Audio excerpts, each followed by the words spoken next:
Ricreazione di nuovo all'aperto per tutti gli studenti di Castelfranco, allarme completamente rientrato.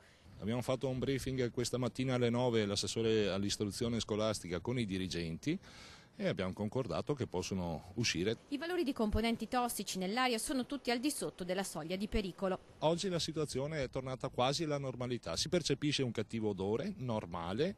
Cattivo odore non significa aria pericolosa, aria tossica piuttosto che altro. Nel sito del comune gli ultimi dati dell'ARPAV, accanto ai quali è stata pubblicata anche una tabella che indica la scala di riferimento. È montato tanto allarmismo rispetto a questa cosa, preoccupazione era giusto che ci fosse, perché fin tanto che non si sa quali fossero le eventuali sostanze dannose, pericolose, era giusto mettere in atto delle precauzioni di minima. In via Staizza intanto si cerca di ripartire da qui. Nel capannone accanto alla recycling Giovanni Ceccato non molla. In campo qualche uomo e i pochissimi mezzi scampati alle fiamme divampate nella giornata di sabato.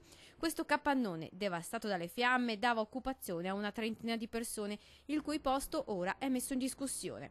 Quasi completamente destrutturata l'azienda nel suo cuore operativo, ma hanno una grande forza di volontà, la voglia di ripartire. Con i 2 mezzi che ne sono rimasti a disposizione stanno già ripartendo con l'attività.